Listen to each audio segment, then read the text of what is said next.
A very good morning to everyone. My name is Ling, an education consultant at UNESCO Asia and Pacific Regional Bureau for Education. Welcome to the second day of the GCED Taking It Local workshop for systemic transformations. So yesterday, through UNESCO Story Circles, we have experienced firsthand the power of intercultural skills at the heart of global citizenship education. And for today, we are going to identify key steps through collective action planning that are needed to impact systemic change in the integration of global citizenship education in the curriculum from the classroom to national levels, and also to propose commitments to be made in implementing action plans at local level. And later on, we are also going to invite our volunteer reporter, Mr. Rishad Abdullah from DSHE, Bangladesh, to give us a quick recap of the key messages from yesterday. Thank you once again to all participants for being with us today, and a sincere gratitude to our partner for this event, Asia Pacific Center of Education for International Understanding, APSU, and of course, also a huge thank you to our wonderful workshop trainer, Dr. Dalla Diodor. I will pass the floor over to you. Dr. Dalla, please. Thank you so much, Ling. Good morning, everyone. It is so good to have you back here with us. And yes, you're welcome to put into chat the greetings to each other. And I just want to say thank you again so much for your amazing engagement in yesterday's workshop with the UNESCO Story Circles. Really appreciate your participation and being part of that as we explored the power of intercultural skills and the importance of intercultural skills as core to global citizenship education. And then as you heard from today, we will spend time and we'll have two different times of breakouts. And we'll say more about that in just a little bit. And then at the end, we'll come together for some conclusions together then. So today is another very interactive workshop as we learn from and with each other. That'll be really important as we go throughout the workshop today. But first, let's kind of go back and look at yesterday's workshop and what we experienced. And then really looking forward to what Rashad has to say in terms of some of the key messages from yesterday. But to start with, I thought we could relive a little bit of yesterday's experience through a brief video from UNESCO about UNESCO Story Circles. So hopefully this will help bring back memories of what we did together yesterday. In a world that is increasingly connected, we meet and interact in our daily life with different cultures. Think about a person who does a great job connecting with different people. Maybe this is a neighbour, a family member, a colleague, a famous person. What is it about that person that helps them connect so well with persons of different ages, genders, and religions? Chances are they have certain skills and attitudes that help them do so, such as open-mindedness, listening, empathy. They have intercultural competencies that make them better understand others, be more inclusive, and become change makers against stereotyping, hate speeches, racism, and discrimination. UNESCO developed Story Circles, an accessible methodology, structured yet adaptable, that helps participants practice key aspects of intercultural competencies. We have always told stories as a way to connect. Circles, or talking circles, have a long tradition in many cultures as a way to engage with one another. Story circles help participants to connect deeply and meaningfully across differences, whether within a society or across borders, helping us find common humanity. They have been used all over the world in countless settings, such as in healthcare, with youth, in classrooms, in local communities, with refugees, and with indigenous populations. It takes 4 to 6 people to hold a story circle. Participating is simple.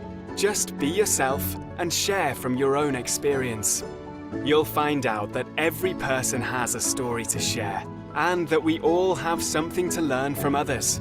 This is what brings us together.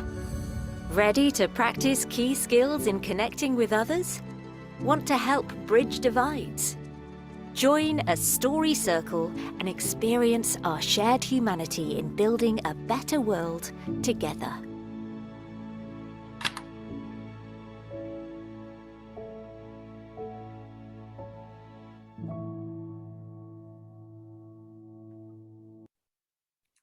So thank you for watching that, and hopefully that brought back some memories of what you experienced yesterday with each other as you shared your stories and connected more deeply with each other through the story circles. So at this time, I would like to invite Rishad Abdullah to share with us, as the rapporteur from yesterday, some of his insights and takeaways of key messages. Rishad? Yeah, thanks. Thanks, Dr. Darla. Thanks for inviting me to recap the last session we have. It was amazing. Let's share my big slides.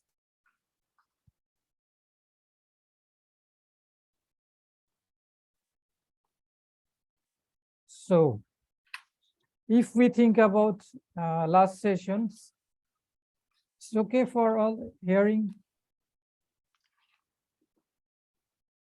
Yes, yes, Yes. we hear Thank you very well. Okay.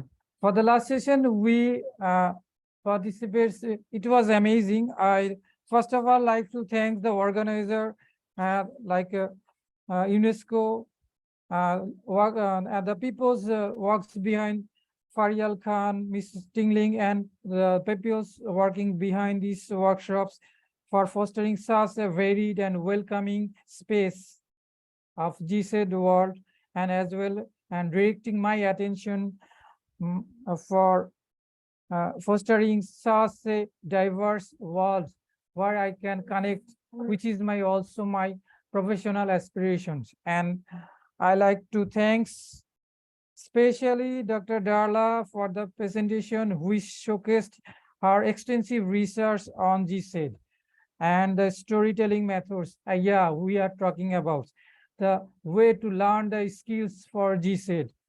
Her speech was so spontaneous that we dive deeply into the GCED territory. One thing in my mind, if we go for the GCED, it makes me that we should think about GCED. If we practice our skills to connect with people's others, we should think about this. Without GCED, the world will be like this, like nowhere to go. So I recap this, my memory is the lesson that I have learned.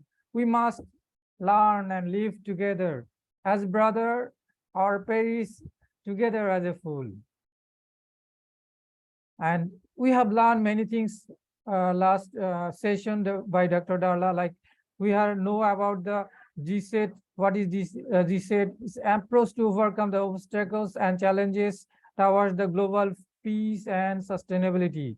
The core we have learned about the core conceptual dimension of GCED: cognitive, socio-emotional, and behavioral. What we have learned, GCED aimed to global competencies in local context, like 3 areas: respect for diversity, solidarity, and shared sense of human activity. Yes, so when GCED gives us thinking about to connect with others. To connect with others, we need some skills. UNESCO develops some good skills which we have learned. The storytelling. With storytelling, we develop some intercultural core competencies, like we have saying that diversity, develop empathy, cultivate curiosity, critical reflection, develop relationship. Like we connect, this skill will help us to connect with other, connect people's, act as a common humanity to develop to make our future better. In the last session, many of us brings us many things where we have learned many things, like my person as a to be a listener is too easy for me, but being a good listener is tough for me. Yes, I must say it's tough for me. And we have also learned that every person have some own stories. We have to know about their story, learn from them. And a flashback of the 3 steps of storytelling makes us to connect with others and develop these skills, like a 3 step, like who am I, what the meanings, the words meanings for me, and also the person I have reflecting, and finally the flashback. Yeah, it was amazing because flashback give us energy, encourage everyone, like someone repeating my experience. From my experience they have learned, it was quite amazing, and options that we have learning together. So we must say what problem we have come from the diverse background, but our community is to helping better the world. And finally, how we began. We should begin. I have learned from this session that we should begin with ourselves. Transformations we begin within ourselves. And individual transformation leads to educational system transformation, which leads to social transformations.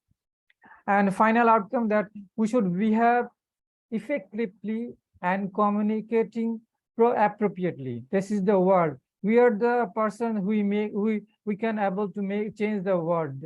And it's UNESCO give this platform, and Dr. Darla spontaneously makes us know about the skills, how we learn these skills through the storytelling.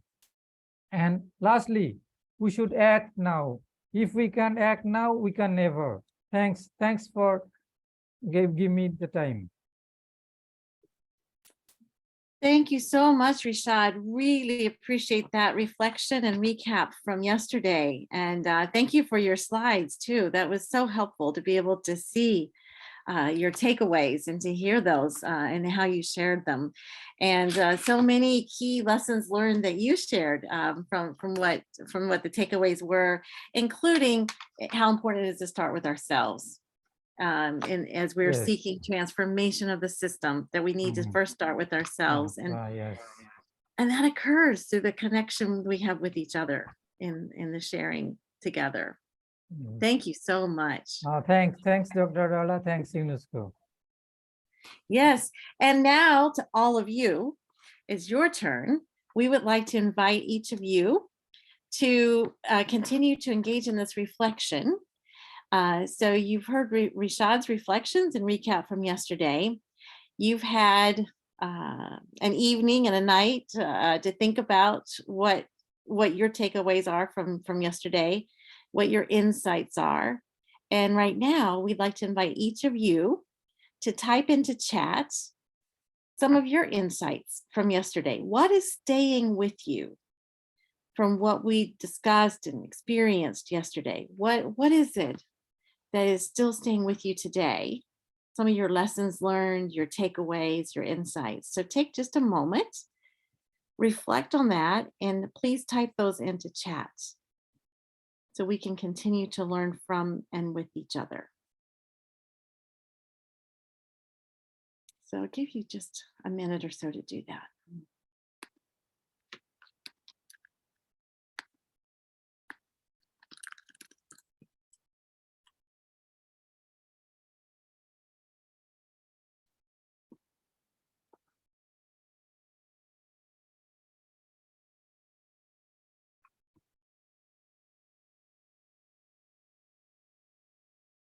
Thank you, Della, for getting us started. We look forward to seeing others' insights or takeaways, things that you're remembering, things that you want to remember moving forward from our time and experience together yesterday.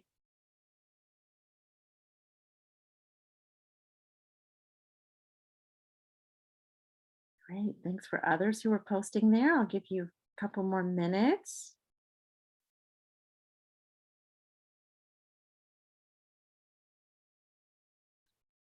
Others' thoughts? Yeah.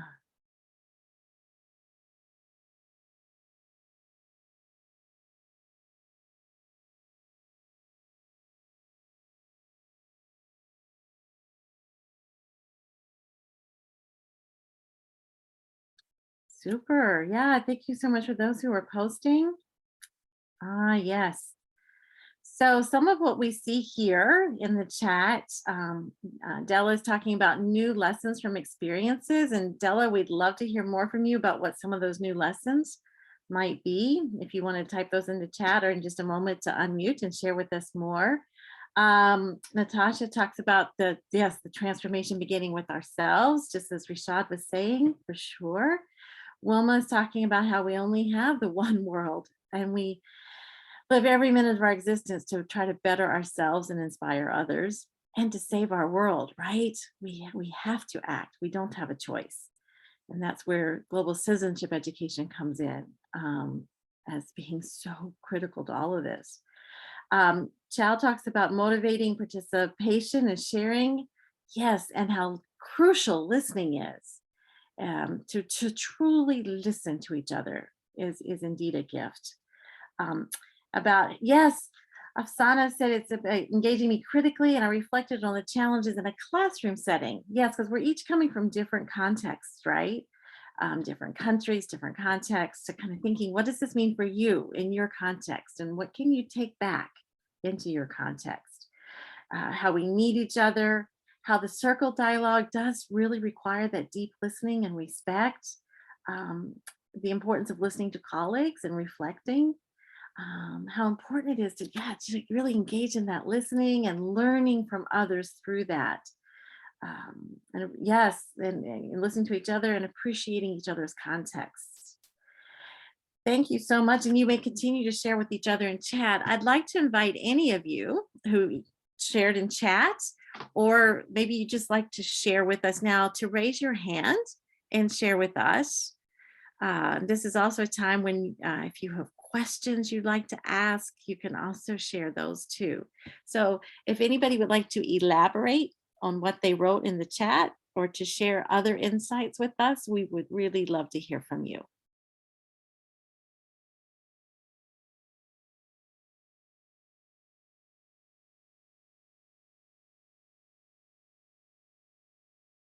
Eleanor talks about how listening wholeheartedly makes us learn a lot, from others and about others. And that helps us in understanding more about the needs and how we can respond to needs. Because everyone has some sort of need, right? And so maybe it starts with the listening. And bridging divides, building a more peaceful world also starts often with the listening piece and listening deeply to each other. Yes, Della, I was hoping you'd speak up. We'd love to hear from you. Well, I just don't, I felt not to talk because others are not talking. But anyway, I will share my experience yesterday. I told them that I accidentally meet the ex-president of the Philippines, Fabian Ver, in an airplane ride from Singapore to Thailand way back years ago.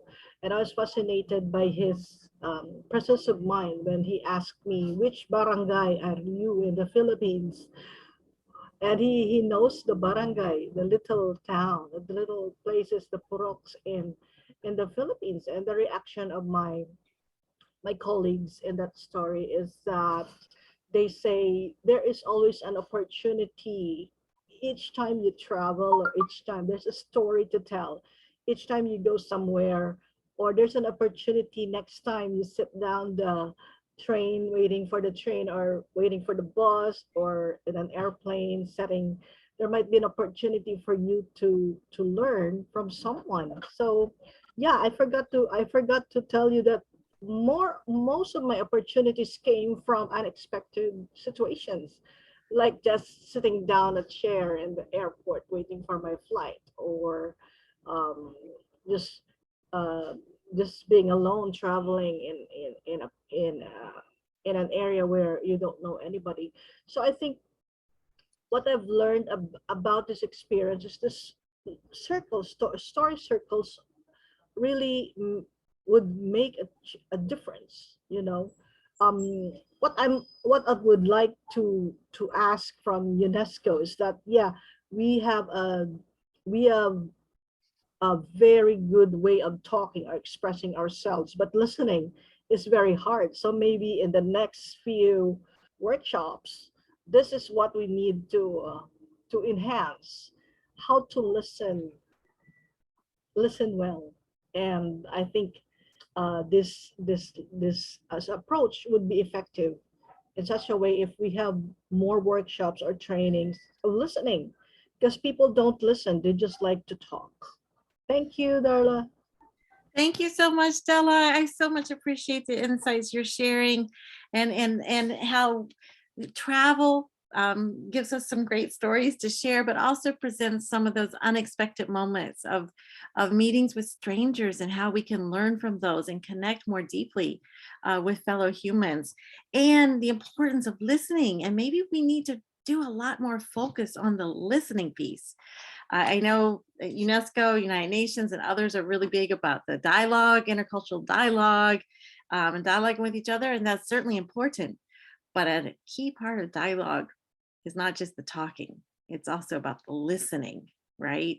And so thank you for that encouragement to UNESCO to see maybe to focus even more on the listening piece. Thank you so much. So others who would like to share your thoughts, other comments and or questions?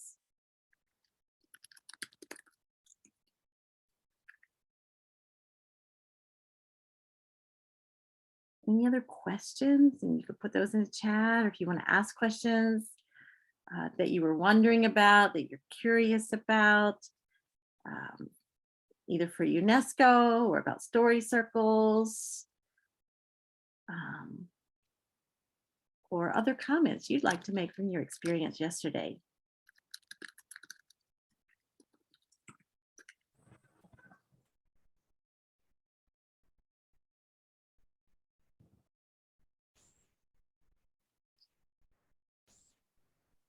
Yes, please, Afsana. We would love to hear from you. Yes, good morning to you all. Can you hear me, please? Yes. Yeah, good morning to all the participants, and thank you for giving me the floor.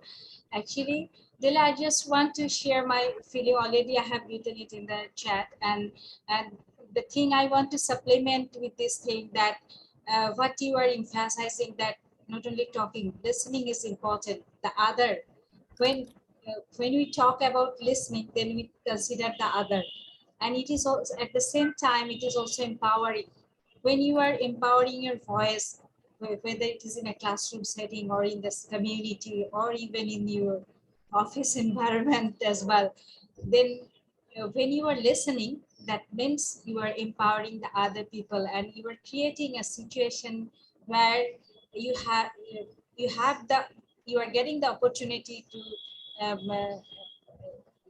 you are minimizing the chances of doing minimizing the mistakes and other things, and at the same time you are also giving voice to the other, and that is very important. If you take it in the context of the world scenario, in your country scenario, in the political positions, and in everywhere, in a classroom setting even, if you think it as a small unit. So story, I think story circle can contribute in this way also. But at the same time, I just want to share my feeling as an educator, that after the monitoring, after when you are opening up this situation to your students or you're conducting in a classroom, then the after situation is also important, that how someone who is opening up or who is sharing his or her story, how he is or she's well, how his fellows are accepting him or herself in different situations. That is important. Sometimes sharing story might be offensive to others as well.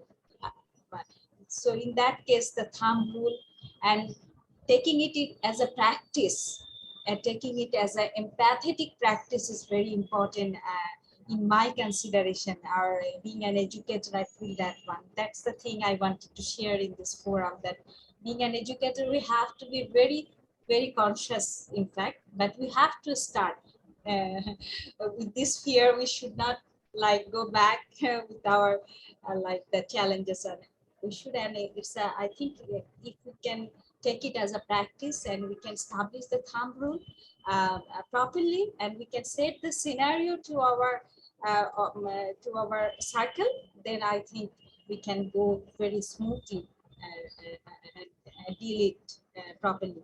Thank you so much. Thank you so much for sharing. And yes, it would be wonderful if story circles could come more into a practice that we are integrating into GCED.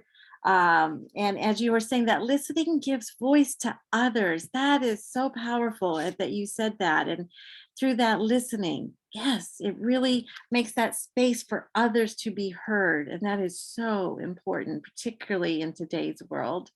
And especially as we're looking at ways to empower through global citizenship education too. So thank you so much for sharing that. And I saw another hand briefly, or if anyone else would like to share. And I also see a question in the chat. If there are additional questions or prompts that would be great for story circles. Yes, actually, in the manual that you can download in the 6 different languages, at the back of the book, there are a whole series of possible prompts or questions that can be used. So the one that you all experienced yesterday are the ones we have used most often, but there are others. And that's what makes this so adaptable, because you can almost look through this like a menu and say, in my context here, maybe in this classroom, I think this prompt would work best for my students. So you can choose which one you think would be best. And some are easier and some are a little more challenging. And so you can kind of see what will work best. In terms of round 1, which was more the introductory prompt, there are 5 different prompts here. So yesterday you talked about 3 words or phrases that describe your identity or background. But another example is to simply tell us your name and the story about your name. So that's another example of an introductory round. And then for the second round, which is really at the core of this intercultural methodology, are 10 different prompts. So you can read through those and see which ones might work best in your context.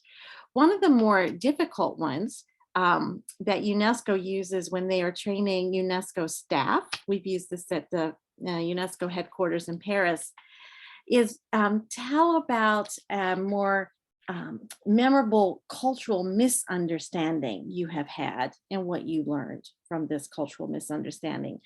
That is one that is good to use with more experienced individuals. So maybe I wouldn't use that with, for example, young students. But that's one that UNESCO uses in training their staff. And as you read through these prompts, if you don't like any of those, you think, these are not going to work very well in my context, there's another page that talks about how you can create your own intercultural prompt and the criteria for doing that. So you can create your own in that way. So thank you so much for that question. And that's kind of what helps make this such an adaptable methodology. Yeah. All right. So thank you so much for your questions and your comments. I was trying to capture some of those there in the notes. So today we started with ourselves yesterday and how transformation begins with us and the importance of listening for understanding, the importance of intercultural competence and intercultural skills at being at the core of global citizenship education.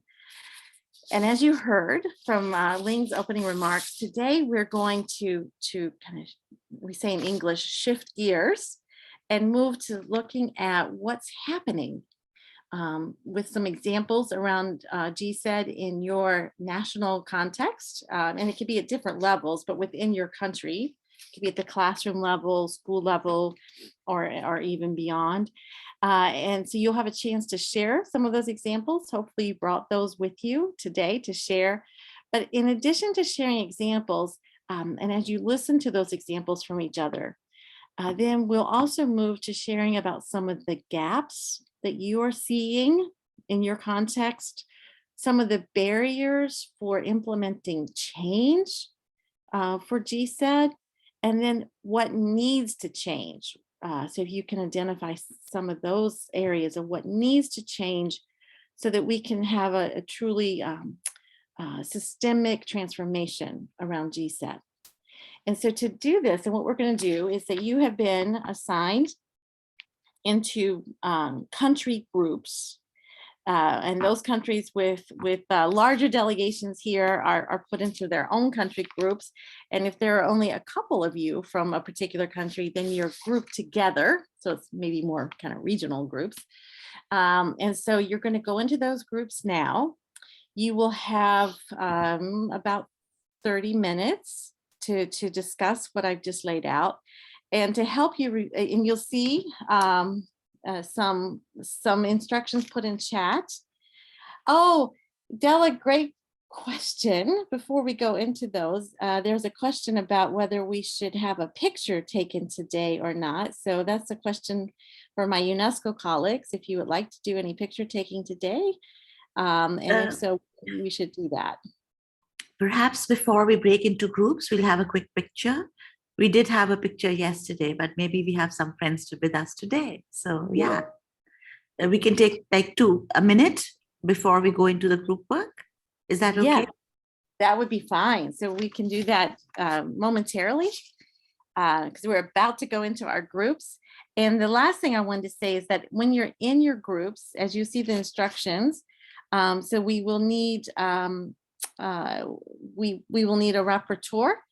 And then also a facilitator or moderator for each group. So we would appreciate volunteers for those aspects. And then we are going to have a Google Doc. There's going to be a link posted momentarily in chat. And we need all groups to please have somebody, maybe the note taker, have somebody open that Google Doc. If you all want to open it, that's fine too. And that's where you need to record your discussion. So there you see the Google Doc link.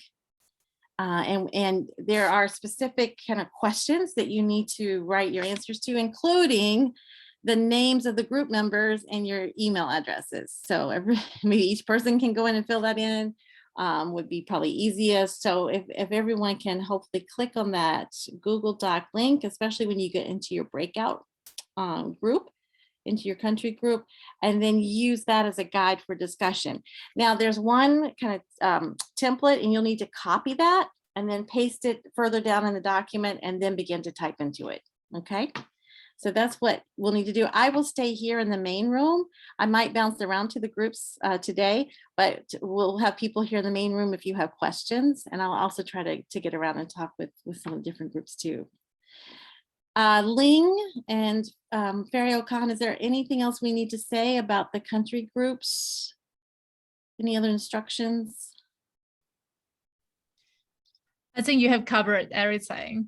Okay. Okay, Yeah. great. So, and then to our dear participants, any questions from you about what's going to be happening for the next 30 minutes? Any questions? Okay, and if you do have questions, you can always come back out and ask us. We'll be here. And hopefully we'll have the technology working a little better today too. Thank you again for bearing with us yesterday. So before we send you off into your country groups, we will take a picture now. Yes. And then we'll send you off into your country groups. And if you get disconnected, just come back in and we'll get you back into your group. And then we'll see you back here in about a half hour. All right, so picture time. Okay. Dear participant, please, everyone, please turn on your camera. So we will take a group photo. Okay, you ready? 1, 2, 3, smile. Okay.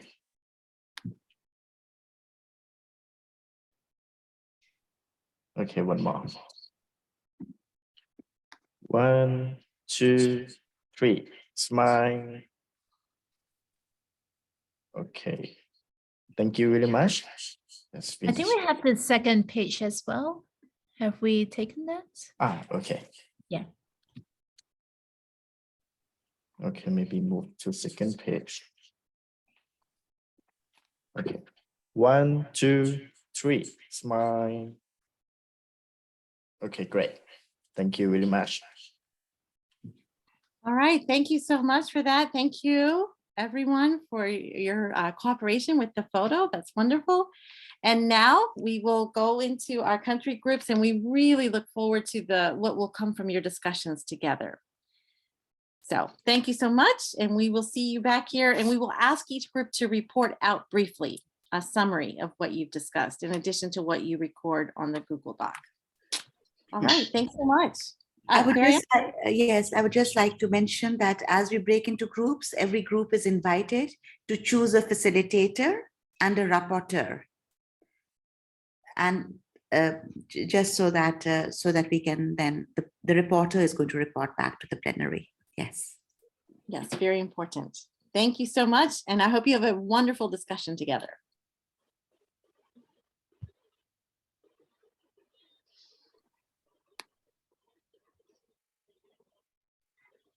মনে কি উপরে গেছে এটা তো document তাহলে ইয়ে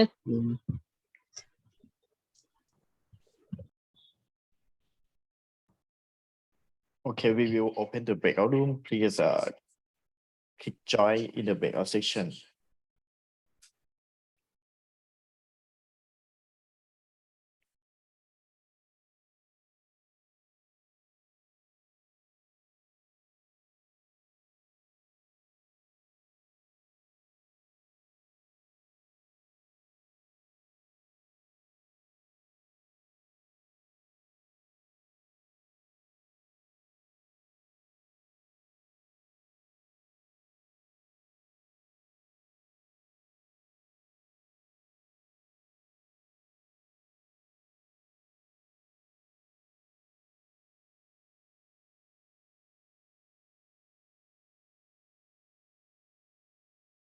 Mabanza, do you need to go to a group? Do you need assistance in going to a group? I think you're in group 8. If you can click on join and then go to group 8.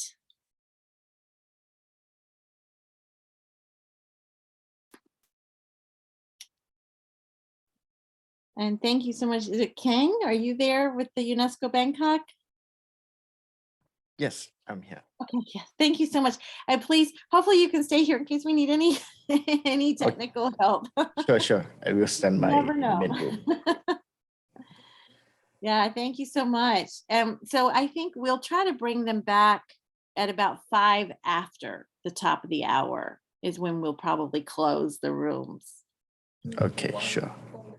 Yeah, and I'll just be here. I might pop around to the different groups. So if you can stay here in the main room in case anybody needs help, I might go visit the different rooms, but then I can come back. Okay, got it. Okay, I will great. Thank stand you by so it. much.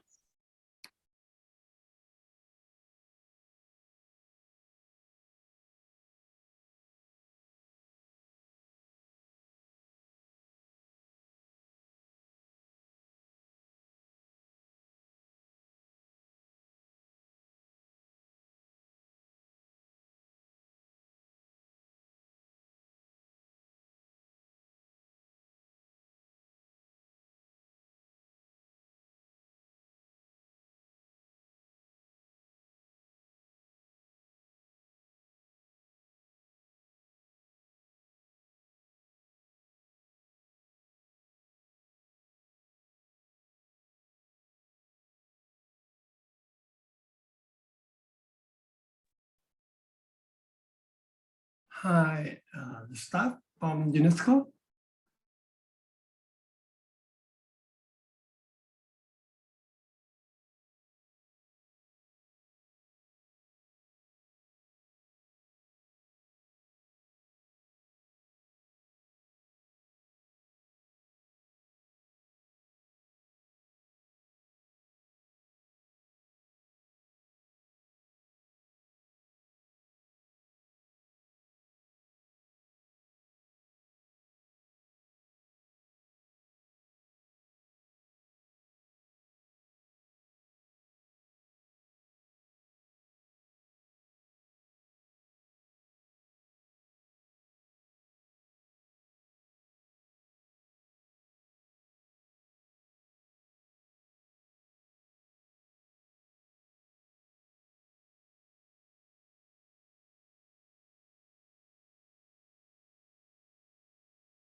Okay, welcome back, everyone. I hope you had some good discussions. I was trying to follow in the Google Doc. So thank you so much for your discussions just now. So now is our time for having the different groups share with us briefly. We invite each group to take about 3 minutes to share a summary of what you discussed, perhaps briefly about one example, and then some of your gaps and barriers, and what you think are some of the changes needed in your context. So maybe we can just start with group 1. This was our Bangladesh group. So it's, yeah, who is the rapporteur from? Yeah, thanks. This is Rishad once again. Okay. So should I share my screen? Sure, if you'd like to. Yeah. Okay, okay. Seen well. You can see this, our present. Hello. Excellent. Yes. Okay, yeah, yes. So hello all, welcome once again. I am Rishad from Bangladesh. We are working on, like, we have 6 members: Dr. Akim Rezaul Hassan, Dr. Arizul Islam, Dr. Umme Asma, Afsana Ayub, me, Rishad Abdullah, and Muhammad Qayyum Ahmed Mullah. So we are little brief about, we don't get any chance to write about the examples. So we are, like I said the examples of ours, that one of the examples is that we are developing some, like, our curriculum, integrated new curriculum with GCED. Every aspects of like GCED solidarity, like diverse cultural respects, and also the intercultural skills, we incorporate our new curriculum. One of the examples said in schools, in some madrasa, we are taking some initiative to incorporate the social and moral aspects of GCED. So we are planning to have a GCED corner within the school and madrasas, and the student will they will know what are the gaps between the changes. What are the changes goes on before and after the GCED implementation. They these schools and madrasa will go through an storytelling story circles, and they will identify the key stories. What are the key extent of their on their school and their skills, and then they will identify the changes, what the changes are needed, like empathy for respect for other, empathy for natures, and look after the and many more things. So this is one of the examples for GCED we are implementing in Bangladesh. And another example I like to say, I working on, we are developing some crowd forest within the schools, where the students are linked with skills like empathy for natures, connecting text to the books, and shared, and they have the partner with others, like Indonesian partners. They have the partners with Indonesian. The students are identifying the indigenous species which are being going to be extinct. They share their knowledge on this extinction. These are examples are going on within our countries, and the gaps. Yes. Yeah, go ahead. Just gaps are that we are unable to implement these GCED very frequently. This time framing, and barriers are lack of motivation among the participants, lack of proper training on GCED, infrastructure facilities within the framework or schools, less interaction timing within the framework. That we need more time to implement this. And what the changes? The main changes are, we identified that mainstreaming and implementing GCED in school curriculum, mainstreaming in implementing GCED in teachers' education and training curriculum, teachers' motivation and training, school preparedness for implementing GCED awareness and evaluation. This is all about ours. Thanks for the group. Those who are working excellent, and thanks Dr.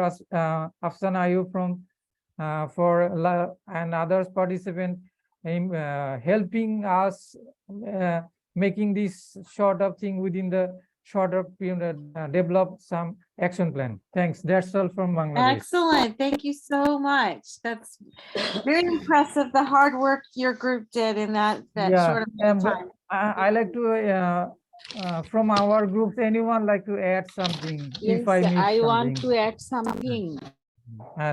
Please. Yes, please. Yes, Dr. Asma, you would like to add something? Dr. Asma. I think you're on mute. You might need to unmute. Yes. I'd like to supplement. Yes. So I like to supplement We have also. organized many training program for the teacher trainers of Bangladesh on GCED.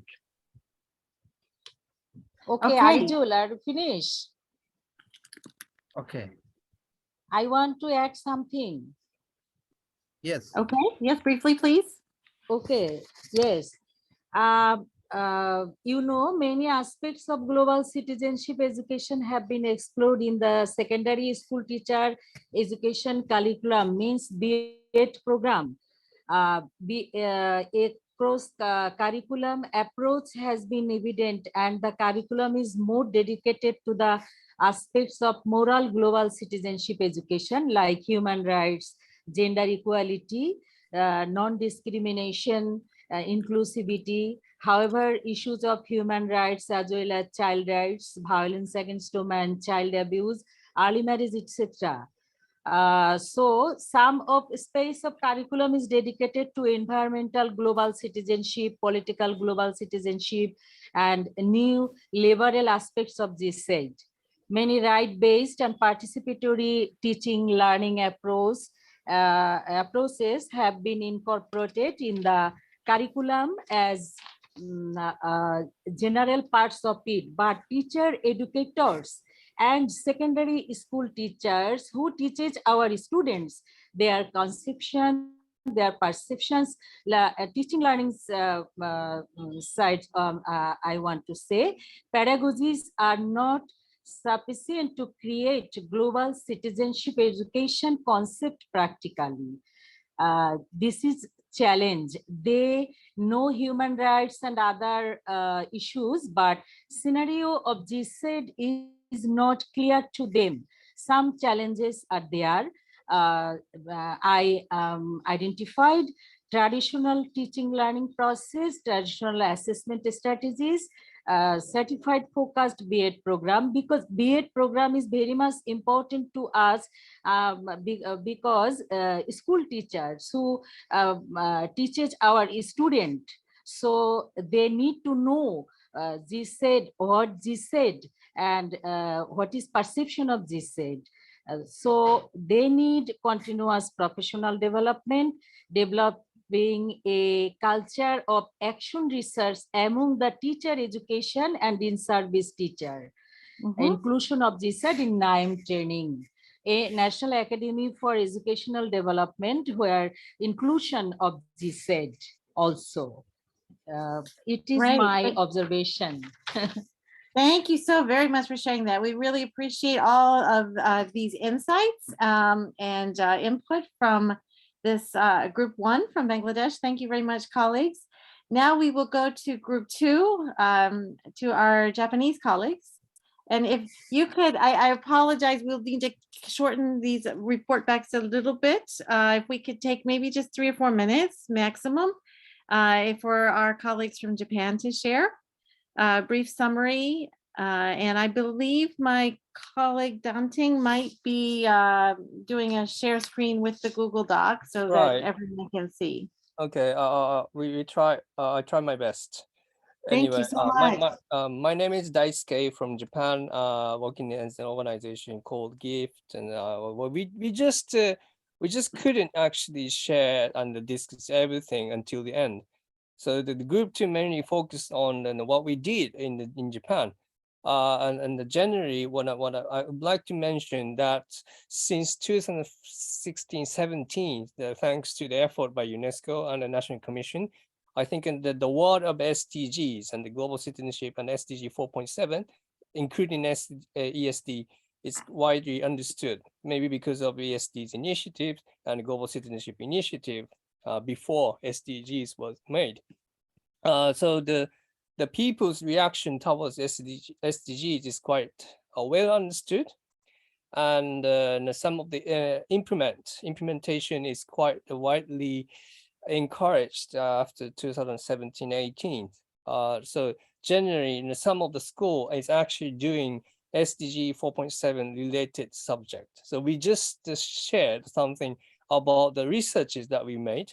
And first of all, and I did the research on the GCED, the SDG 4.7 in general. What is the drivers for the schools to implement at the whole school level approaches to implement SDG 4.7? So the first of all, actually school leadership matters, and then in the school leaders' competencies based on the framework by the CMU Initech, the school leaders' competency is higher than in those schools implemented SDG 4.7 related more than 3 years, and then the school leaders who don't implement SDG 4.7 anything or less than 3 years. So actually the more implementation, the more higher competencies in school leaders. And I just picked up another one is the teachers. Teachers' competencies actually don't really change a lot. There is exactly the same level of competencies. So therefore, I just made a school leadership is really that's really matter to integrate SDG 4.7 as a whole school level. So the GCED is quite important aspect for the vision of the school education. So, but in order to implement in Japan, maybe school leaders is quite useful.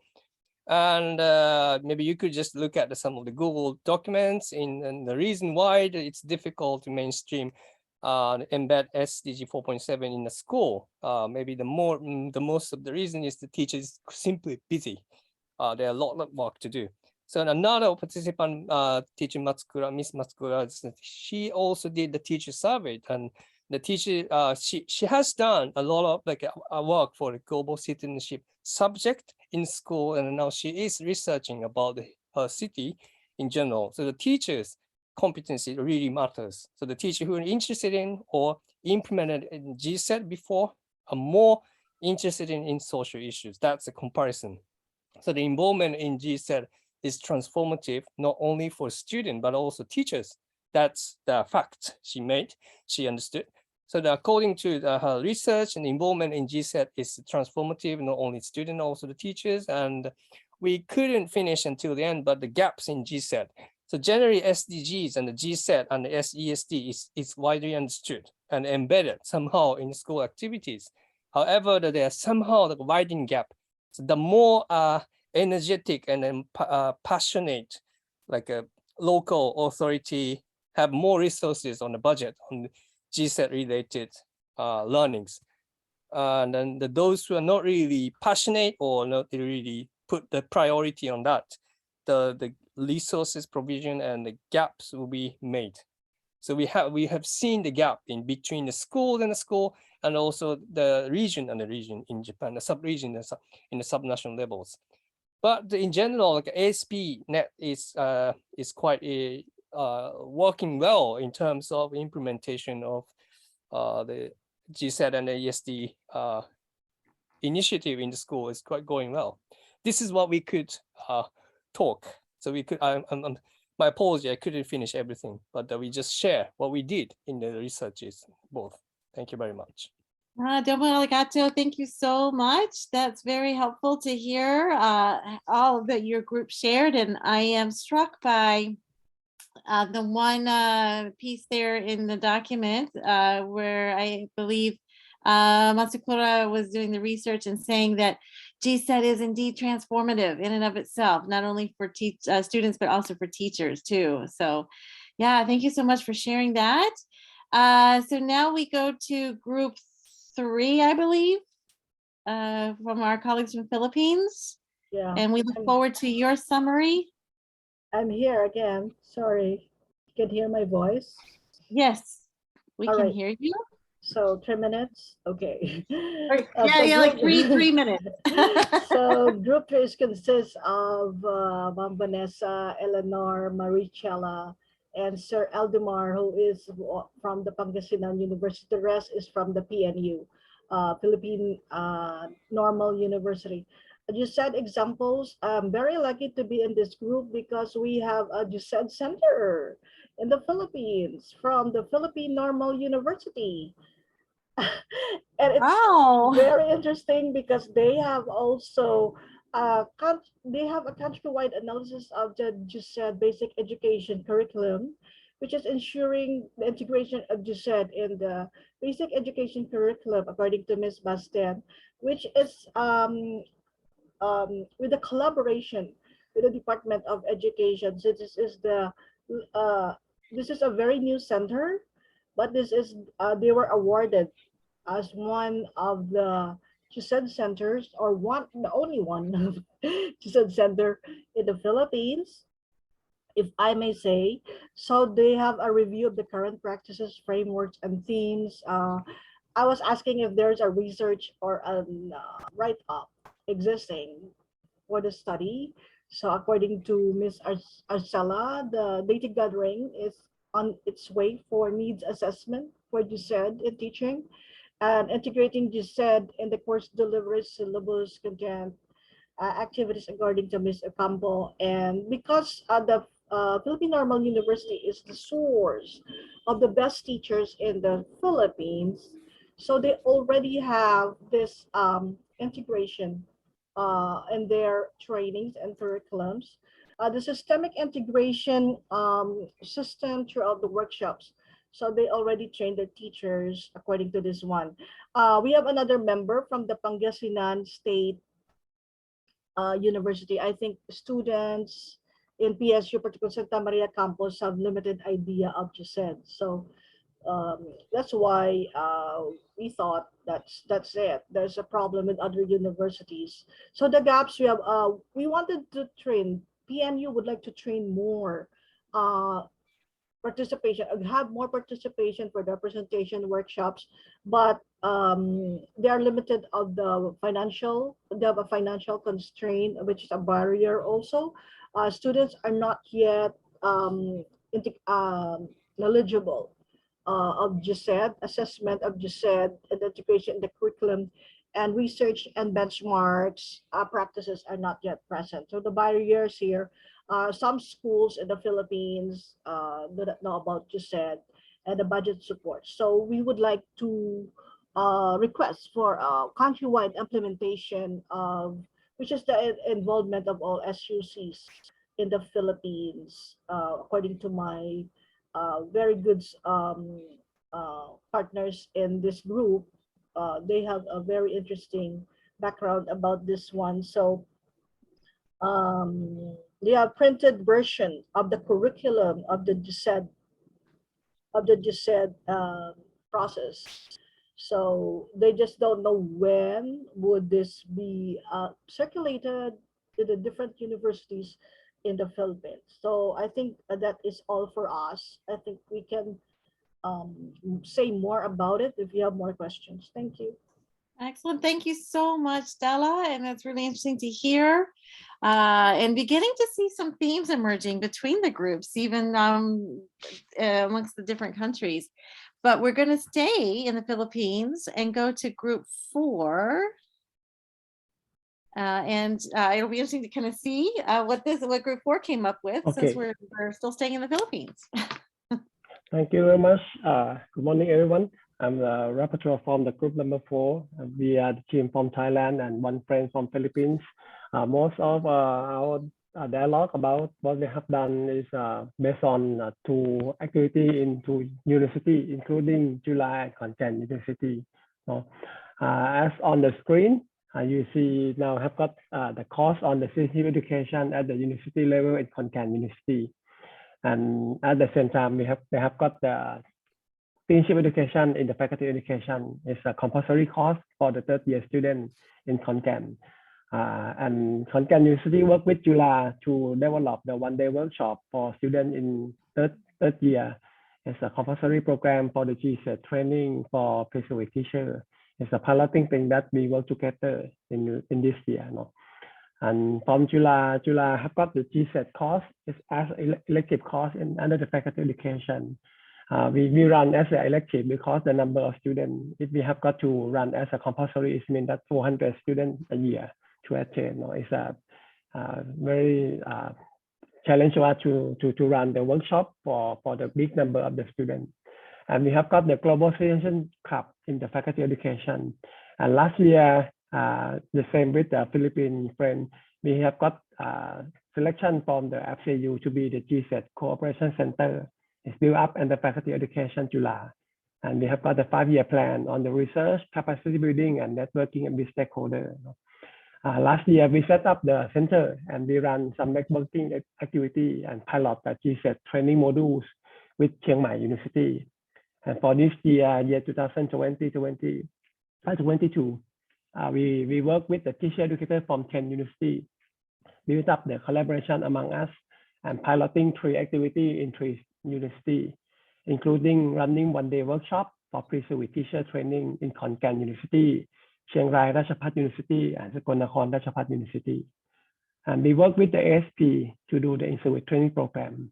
We ran the workshop with them last March, and run the GCED integrated unit with them, and have got 2 webinars and 4 online sharing platform for via streaming, and we are on the process to translate the GCED material into Thai. And next week we run the workshop with the school under the BMA. It's a 4-year plan with BMA, Bangkok Metropolitan Administration. We start with 15 schools to integrate the GCED at the school level. And next year we will scale up to 60 schools. The big gap in Thailand, when we talk about the GCED, is the big gap between the concept of GCED into practice. Many people, they have got the blur idea because the misunderstanding about the GCED as a new topic, as a new content for only the social study, and they have no idea to integrate the GCE issues in many classes under school curriculum. And we have lack of the understanding on the GCED assessment. And also we have got the limit of practice of the GCED teacher training at the university level.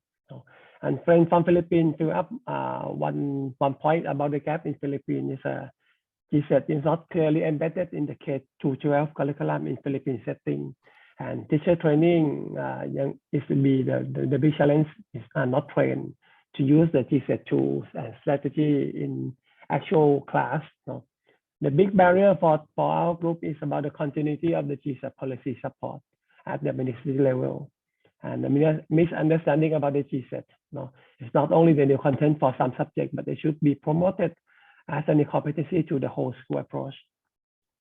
And GCED practitioner need a platform to align dot to dot. We have many educators in terms of the human rights education, peace education, ESD, multicultural education, but they need a platform to sharing their expertise and work together in terms of the promotion of the GCED. And the need to change, the first thing is about the sharing platform and capacity building program, both on-site and online.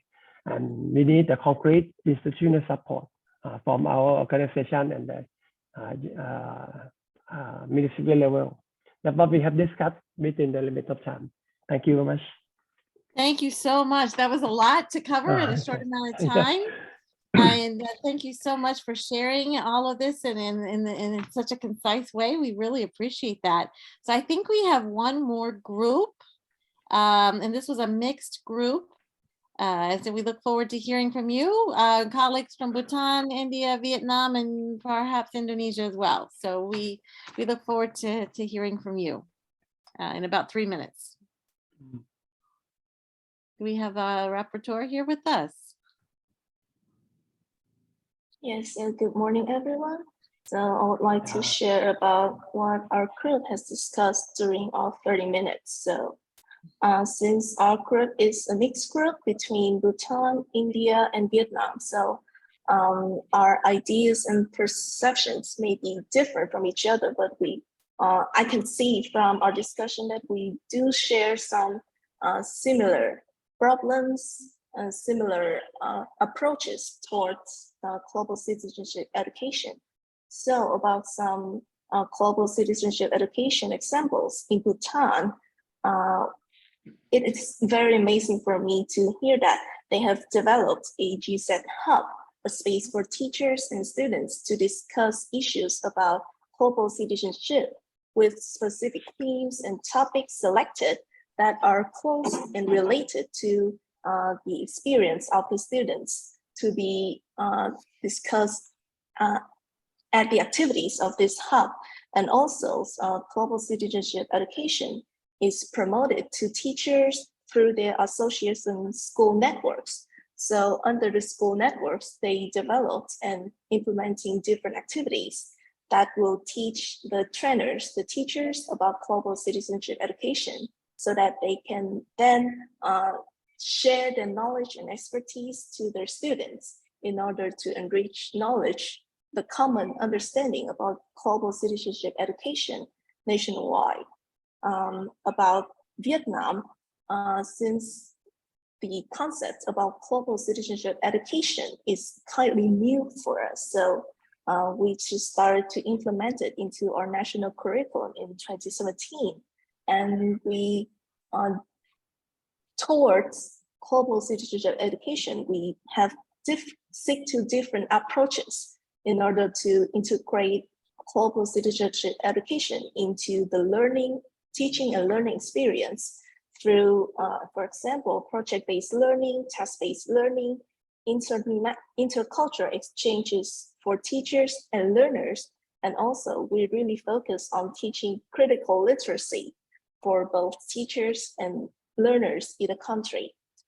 About India, we have learned that they have a flagship project by UNESCO that named Global Citizenship aims to achieve the goal of sustainable and peaceful societies as outlined in the SDG 4.7.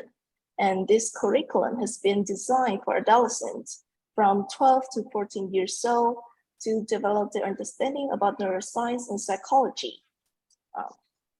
Relating to the gaps that we have pointed out on global citizenship education, we have some shared gaps and challenges, including not having a common understanding about global citizenship education at a policy and ministerial level, and also different schools in different areas not having the same resources and funding in order to implement global citizenship education into the curriculum.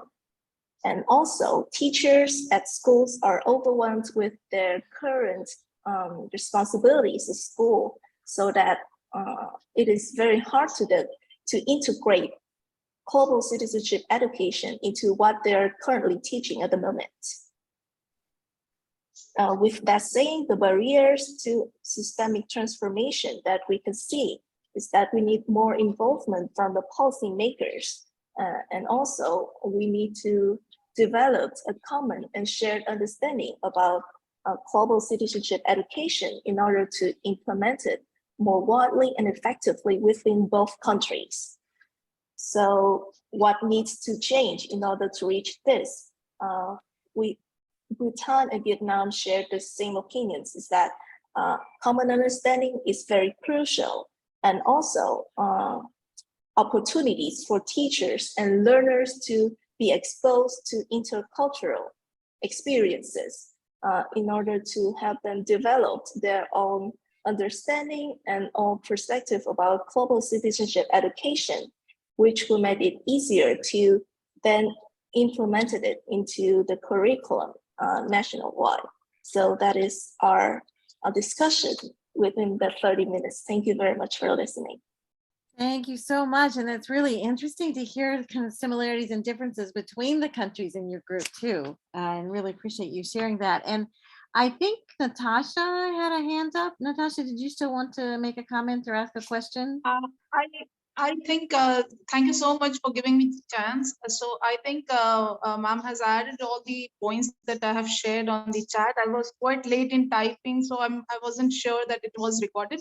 So, but then she has kind of highlighted. So only the learning objective, which I think I can share with the group from India, basically. So there are projects which are running over here and which is already highlighted. So the objectives over here are understanding the process of critical inquiry and developing an understanding of mindfulness, empathy, and compassion. So these are all SEL program based on the students' capability and to sensitize them about social emotional learning. However, I think this is also important for our country where it is only focused on few of the schools. It's not just not even 10% of the schools are covered in that.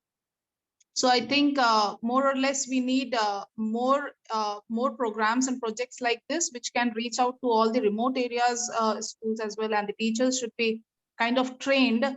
I'm currently teaching teachers only, and I'm in the B.Ed curriculum, so I keep tutoring them about how to take these projects and kind of convey this to the students and get involved in such projects which are running already.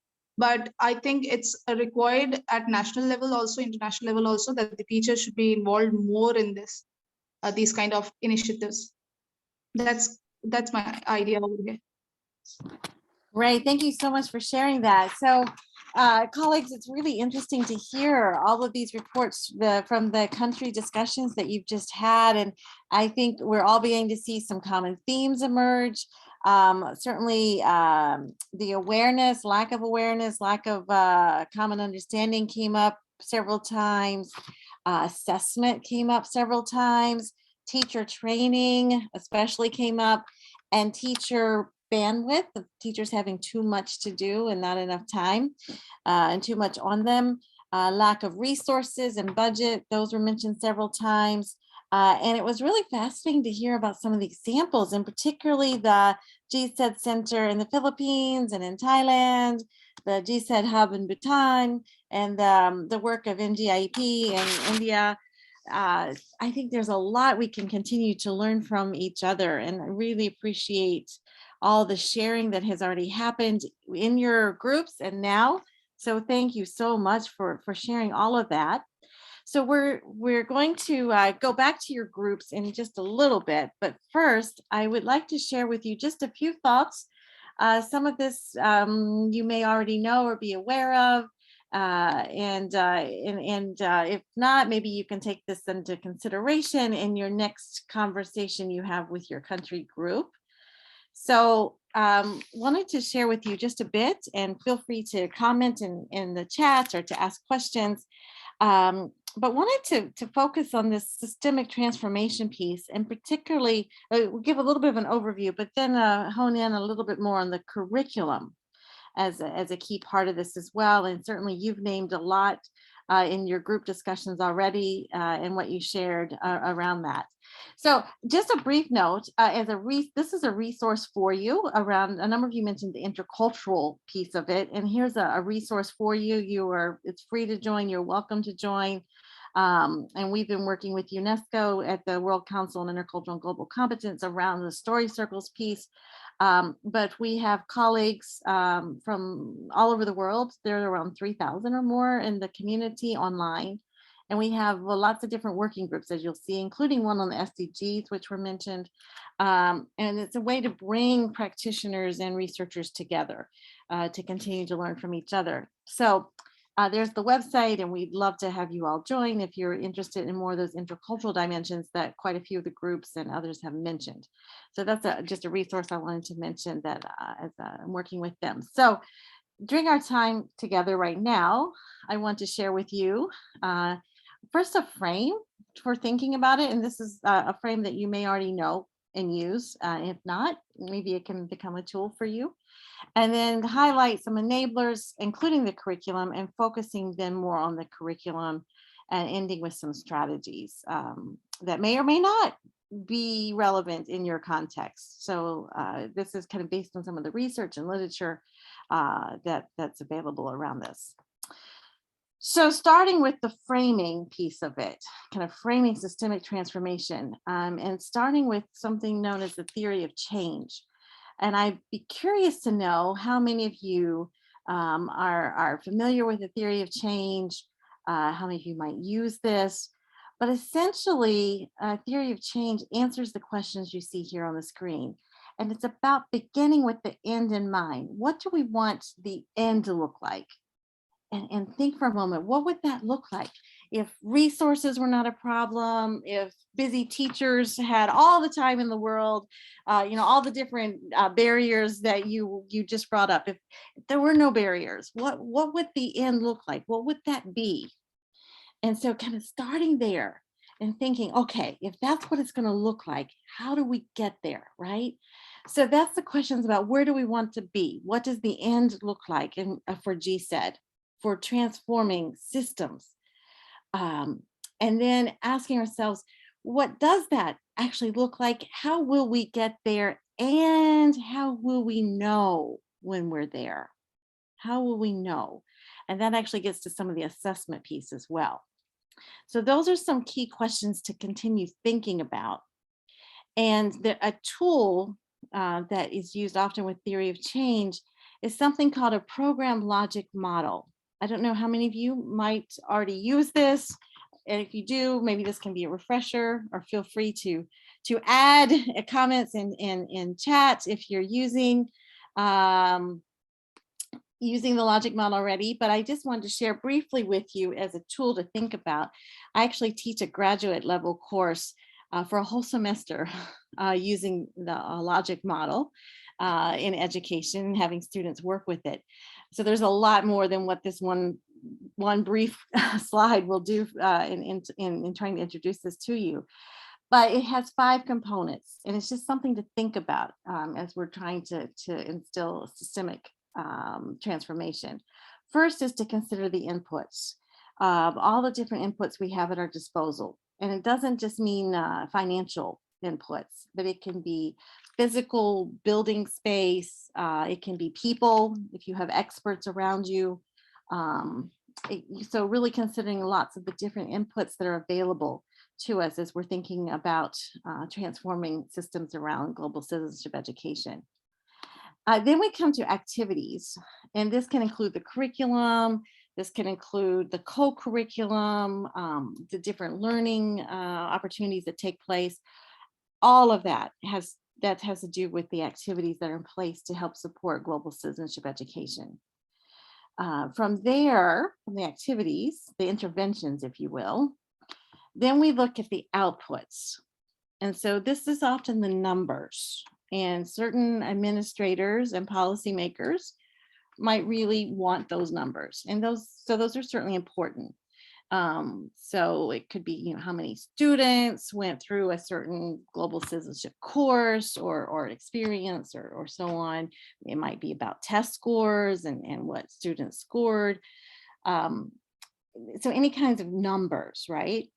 But we can't stop there. And a number of you mentioned assessment, and this logic model is particularly good in moving more toward the assessment piece as well, because we need to go beyond the numbers.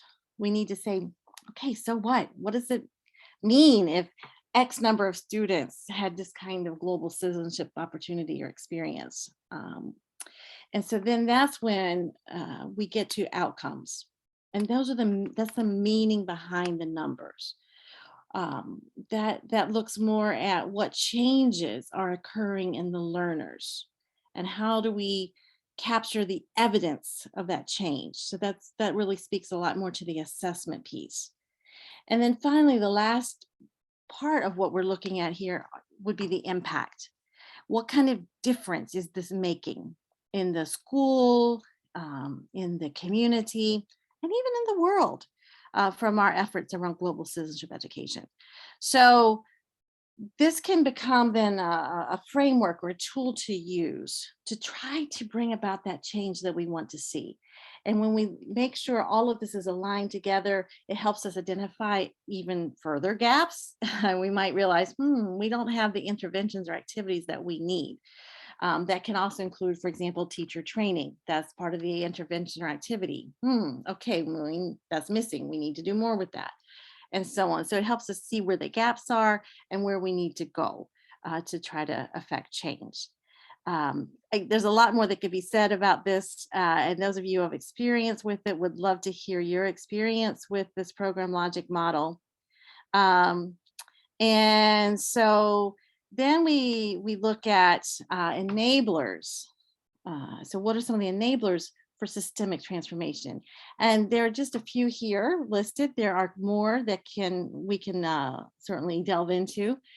As I mentioned, the curriculum would be a foundational enabler, and we will come back to that. Teacher training came up in quite a few of the country groups, and that is absolutely core to transformation. And there are a number of different research projects that have been undertaken that shows how important it is to engage in that teacher training, since teachers are really critical to our efforts around GCED. Some of you alluded to leaders, and leaders play a critical role as well, particularly in being change agents themselves. And so leadership matters. Leadership from policymakers, leadership from school officials, that makes a big difference. And when that leadership is not there, it certainly makes it a lot more difficult to have some of that transformative change that we want to see. Where we started yesterday around the listening and starting with ourselves and the building relationships really become a cornerstone of the transformation, and relationships with students, parents, teachers within the community, looking at all the relationships that are there, really important to keep that in mind as we're talking about systemic transformation. And then we come to the data, evidence, assessment. Really, really important for documenting the change that's happening and helping us see what is being transformed and how. And then in the end, it also kind of comes back to the relationship piece about partnerships and collaborations for being able to sustain the changes that we want to see. And so thinking about what are the different partnerships we can have, which raises some of these different questions that we can ask ourselves. How is our curriculum addressing GCED? What teacher training is regularly provided to educators around this? How are leaders supporting GCED? How and where are these relationships being developed and nurtured within all stakeholders? What data and evidence are being collected on GCED, and who are our partners for sustainable GCED? And what new partnerships might we need to form to make that much more sustainable and moving forward to the future? These are just a few of the questions that we need to delve further into and to discuss with colleagues in our own context, in our own countries, as we are trying to really move forward around this transformative GCED. So then we come to the curriculum, and I just want to say a few words about the curriculum, because that, again, research has shown that it's so fundamental and foundational to impacting all students, and so it's important to consider how we need to go beyond the content. A lot of times when we talk about the curriculum, we think about the content, but it's so much more than that, right? And it's also about the delivery. And the delivery does matter. And so it needs to obviously be appropriate. It needs to connect with students where they are. And so really thinking about the more comprehensive means of thinking about curriculum. It means going beyond knowledge. As we learned yesterday, it's not, what we practiced yesterday in the story circles was about intercultural competence, intercultural skills. And yes, it was about learning from each other, but you didn't have a lecture about that. You actually practiced listening for understanding. You practiced developing empathy and sharing with each other and demonstrating respect. Those are key skills. And so when we're talking about GCED, it's so important that we not just stay on the knowledge piece, but we're also looking at what skills what skills are in the curriculum? How are students practicing these key skills? Particularly, as you see from the next point, these intercultural skills, the social-emotional learning that was mentioned by our colleague in India. And throughout all of that is looking at how do we integrate experiential learning beyond just having students sit there and listen to us. What are we doing to help them with their experiential learning? And it was great to see problem-based learning, a number of different examples that were shared just now get at this experiential learning, which research has shown is a high impact practice in education. And many of you may already know that. It's important to pay attention to the co-curriculum. So what else is there besides when students are in a classroom? They have lots of opportunities to learn from each other, from others in the community. So what about the co-curriculum and where's GCED in that? How can we partner with students in their learning? Both the UNESCO and their Futures of Education Report 2050 that came out a few months ago, and also the OECD has been working on Future of Learning 2030. Both of those reports talked about the importance of partnering with students and student agency. And oftentimes, and not always, I know I heard, with some of the reports saying sometimes students don't have an awareness. But in other cases, students are much more aware than even some of the teachers, right? So how do we partner with students in their own learning, and their tools for doing that, including learning contracts, so that students feel more empowered in their own learning? And then the assessment piece comes in, as we heard come up in a number of the different country discussions. And looking at how do we assess evidence of change, particularly in the knowledge, skills, attitudes, values, and actions, because GCED is a lot about taking action to build a better world. And so how are we assessing? What can we do about assessing evidence of change? Those are all pieces of the curriculum. But yet we can go even further. And before we do, I want to share with you some survey results from the International Association of Universities. These are the most recent results. They're currently updating these and are going to be releasing those soon. But in 2019, when they were surveying over 1,000 universities around the world, they found that the top intercultural methods that were used in universities were around developing students' international perspectives in the curriculum, and also faculty professional development. In other words, teacher training. That these are really important methods to utilize. And while this is in higher ed, we can also look at it at different levels of education. It was interesting to look at what universities call internationalization of the curriculum. How do we bring in different perspectives in the curriculum? And this was a very important priority for all the world regions, except for North America, which is my region, which I found interesting. And that the highest number of institutional-wide learning outcomes related to international or global competencies were found in Asia Pacific. I was so excited to see that.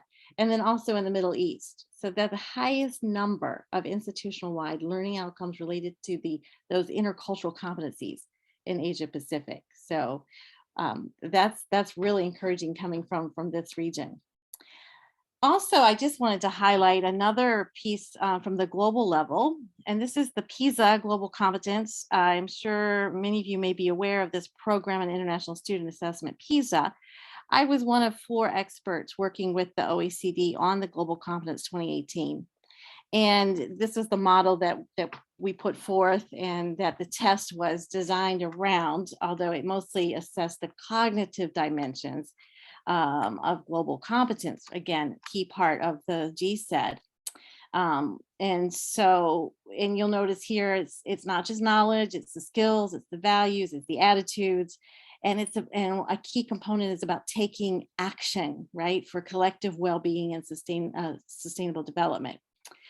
There's a lot that came out of this 2018 study and was just released about a year or so ago. And the book looks like this. So there's a lot of data in here. But just to highlight a few pieces that you might find interesting. One is that students in Korea, that was the only Asia Pacific country that was mentioned among other countries, reported the greatest capacity for perspective taking and positive attitude toward immigrants. So Korea was the only country that came up at the top in Asia Pacific in that area. Growth areas for students in Indonesia, Malaysia, and Vietnam were around awareness and self-efficacy of global issues, which means those countries didn't do as well in those areas. So those are definitely growth opportunities for the students in those countries in particular. In general, students who spoke multiple languages often demonstrated more global competence, and the number of learning activities within the curriculum increased students' global competence, the number of learning activities. So again, it's important to introduce different types of activities, not just one type of learning activity. And as the common theme that seems to keep coming up, teacher education is absolutely crucial for teachers' global competence development. And it's important to support teachers in this. So the teacher training theme comes back yet again through the PISA. So that's just a little bit of kind of information, looking at some of what's happening there in the region and globally. So kind of where do we go from here? Some questions to continue asking. I won't go through all of these, you can read them, but these are questions to consider. I think it's interesting that a number of the country discussions reported out that there's not a common understanding around GCED. That's one of the questions here. How are GCED terms being defined? What's the understanding around that? Making sure the learning goals and outcomes are clear, that looking for where the leaders and champions of GCED are, and especially then how teachers are being supported in GCED. A lot of different key questions to look at here. Specifically for the curriculum, and I just wanted to highlight these questions because within UNESCO, there's a focus around racism and discrimination. Worldwide, there are an increased focus around justice, equity, diversity, inclusion. And within all of that, it's all also part of this intercultural piece. It's part, and then kind of part of the global citizenship piece. These are some key questions we need to be asking around the curriculum. And some of those include whose perspectives are represented in the curriculum and which materials or examples are being used. For example, in my country, a lot of the textbooks use only United States examples. There's a whole world out there beyond the US. So why are there not more examples from around the world in the textbooks? Why is it only, whereas I was very fortunate to spend time in South Africa on a Fulbright, and there they kind of had the opposite, where so many of their textbooks had examples from other places. They needed more about examples from the continent. So a lot depends on where you're based, right?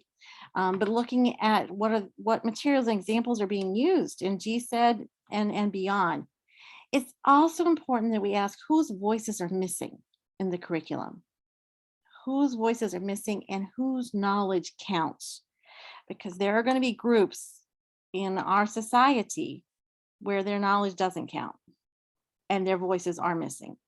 And that's important to consider when we're talking about global citizenship education, looking at it even from within our societies, to consider what and who is being privileged by the knowledge, by the curriculum, and what implicit messages are being conveyed through the content and through the delivery. This is often what's known as the hidden curriculum, and every curriculum has a hidden curriculum that we need to unpack. And there's a lot more. We could do another whole workshop just on this. There's a lot to unpack and understand around this when we're thinking about the curriculum and what that means and looks like for GCED. Some of the trends we're seeing, and I've been working with colleagues around the world on this, in intercultural development, and GCED is focusing on the holistic learner development, including the social emotional learning, an increased use of peer learning and assessment. So that assessment's not something we do to students, but with them, and maybe something that they even provide feedback to each other on. That's very different than traditional educational models.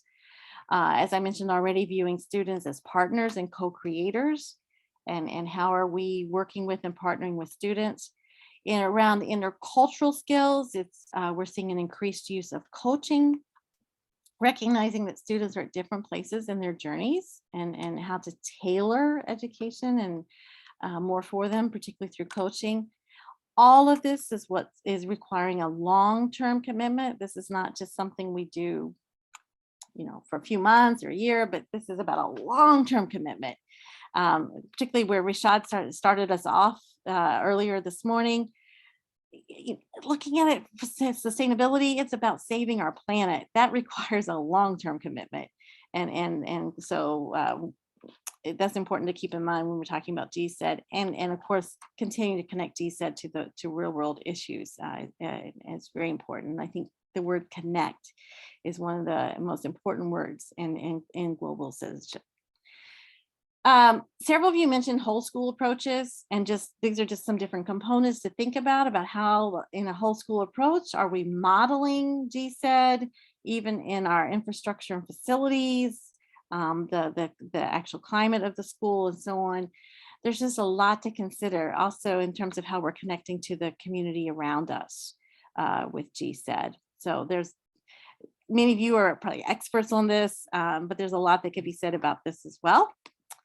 And then finally, just ending with some strategies for GCED, coming back to what I first mentioned about beginning with the end in mind, prioritizing the curriculum. That is really shown as making a huge impact.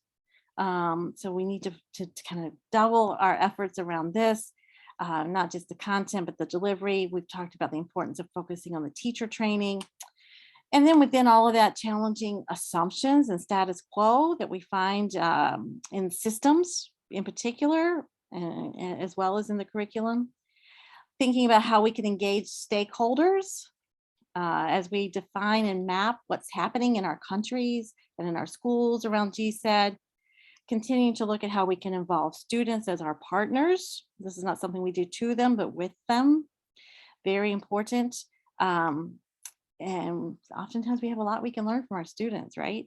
How we can embed, and many of you talked about this, embedding GCED throughout, and that certainly has its challenges and barriers, but that's something we can keep working on.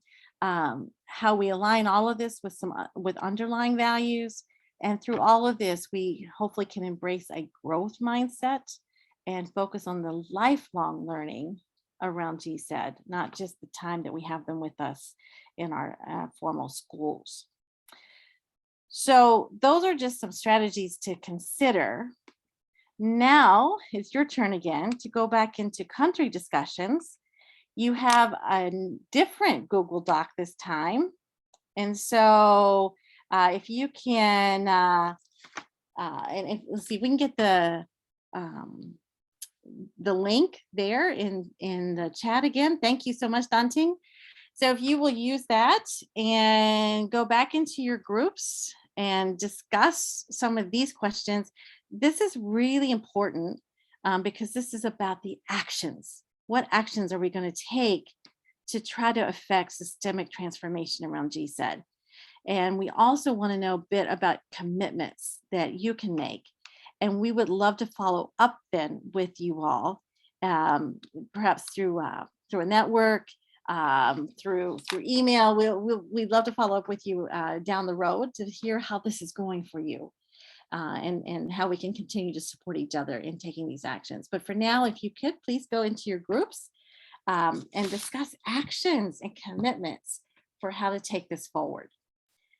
So with that, I think we're ready to go back into our breakouts in our country groups. Some groups might be slightly reconfigured at this time, and Danting or Ling, any of the UNESCO team want to say any instructions or words before we go back into the breakouts and the country discussions? Okay, Sure. I guess it's going to be conducted in the same format as the first session. So just please make sure that there's a facilitator and a note taker or reporter. Great, thank you. And I think when we come back out, unfortunately, we'll have short time for report back. So we have to just 3 sentences. That's it, unfortunately. But we want to make sure you have time to discuss the actions and commitments. That's the most important part of this workshop. So we look forward to your discussions at this time. So all the best, and we'll see you back here in a little while.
Hi, Nancy. You can maybe you can check with group 1 and group 3 if they're everything's on track. Okay, sure. Do you think group 8 have so many people, like 11? Yeah, I see, but it's there are 3 newcomers from India and they just hopped in without attending the session 1. So there might not be able to put them in an entirely new one. So just get them back into group 8. Okay, I'll go to group 1. Okay, I will go group 8 and to see how things are doing there. Bye. Bye.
Okay. The rooms will close in just a few seconds and we'll have everyone back momentarily. And if rapporteurs can be ready. Here we go. All right. Welcome back, everyone. I hope you had a good discussion. It looks like there was a lot of great work done on the Google Doc. So thank you so much. So we have time for rapporteurs to share one action and one commitment. So if we can just go through the group. Sorry, it's so short, but hopefully everyone will have a chance to read the rest of the Google Doc so you can see all the actions and all the commitments. But let's go back to group one, our colleagues from Bangladesh. And if the rapporteur could please share one action and one commitment. If you could just highlight one of each, please. Thank you. Yes, I am Professor Dr. Umme Asma. I will share this. Okay. Yes, so what's your one action? Your one action? Our GCED priority goals. A goals area is conceptualization and disbursement of GCED goal in local context. Second, social awareness about GCED. Key actions to take. And just one, if you could just highlight one action of those, just which one would you like to highlight for us? Conceptualization and disbursement of GCED goal in local context and social awareness about GCED. This is GCED priority goals. Okay, thank you so much. And is there one commitment that you would like to highlight? One of the commitments? Commitments. Just one? Which one would you like to highlight? Okay, key actions to take. Key actions to take. I want to say key actions to take.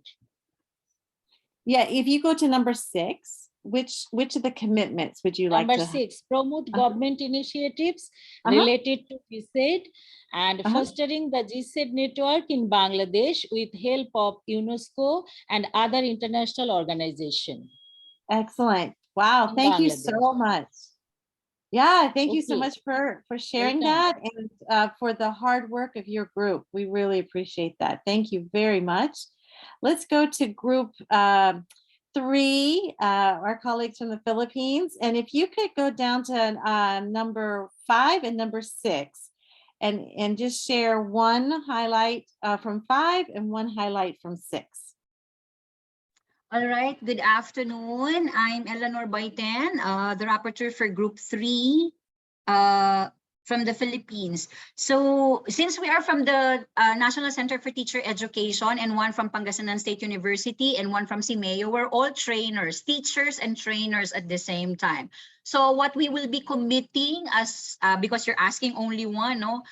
First is the action that we plan to take is to really help our colleagues first in the institution, to really help our colleagues to have or develop a shared understanding of what GCED truly means or truly is, so that we could also integrate it, no, or fully integrate it in our teaching and training practices.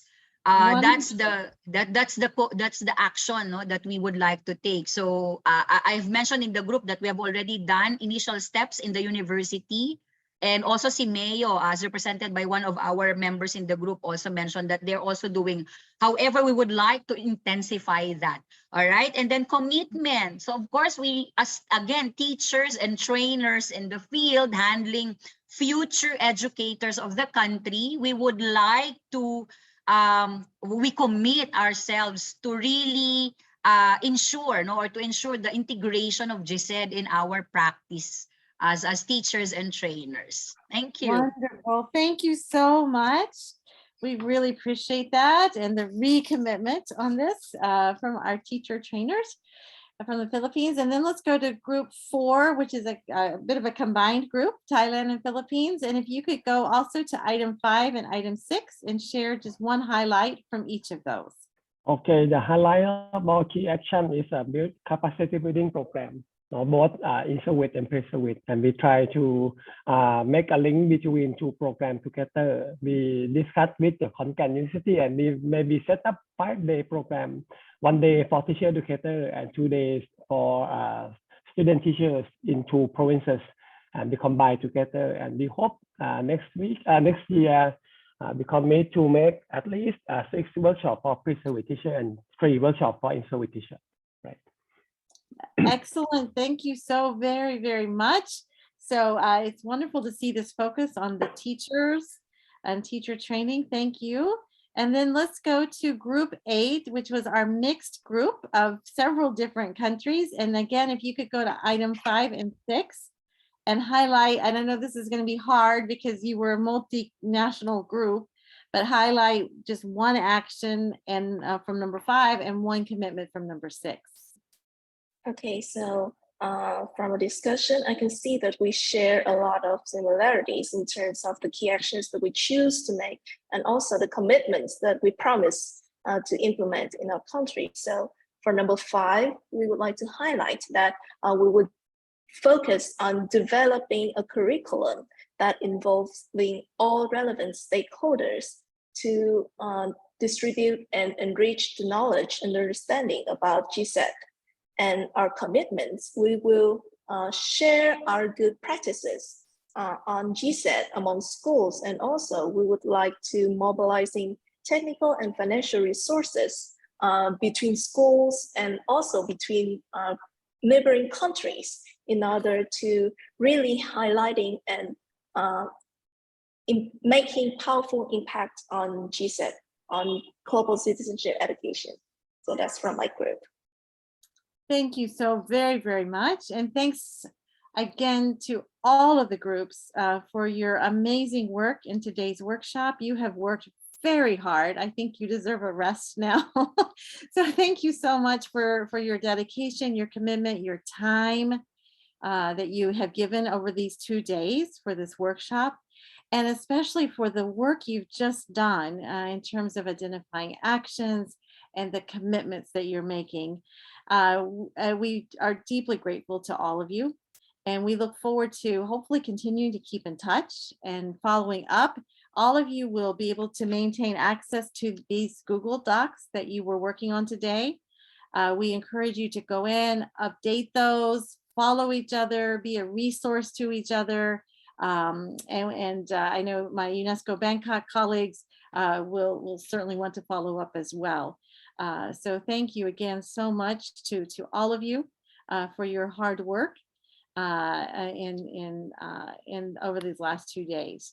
So as we wrap up our time together, I just want to say that it has been truly a very rich learning experience. I can say for myself as well, as we are resources to each other, and we can learn from and with each other, and hopefully we will be able to continue to do so. I was very encouraged to see, as my colleague in the last group just noted, that so many of the actions and commitments were around the teacher training.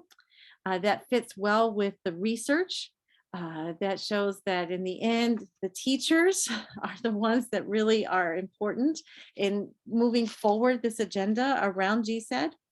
And so empowering teachers, supporting them, training them, absolutely crucial as we're looking to systemic transformation. So I feel very encouraged and inspired by all of you.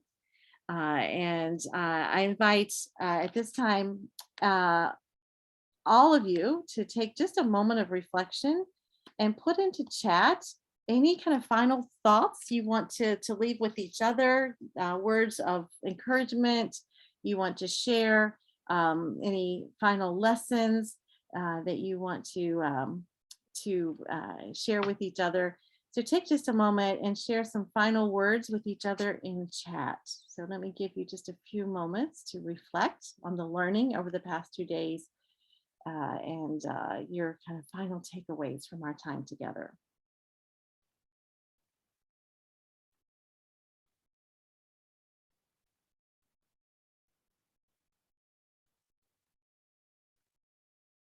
And it's also fine to put one word, kind of a one word of kind of how you're feeling right now.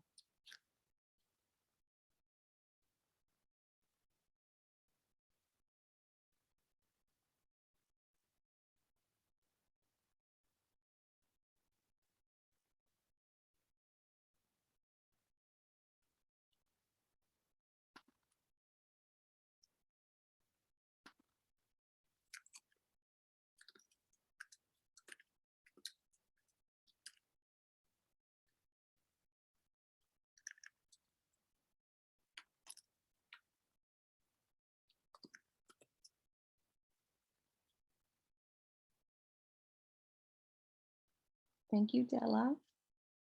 So again, you can just type in one word, kind of how you're feeling right now, or a word of encouragement to colleagues gathered here, or an insight that you are taking away. So words of encouragement, a word of how you're feeling now.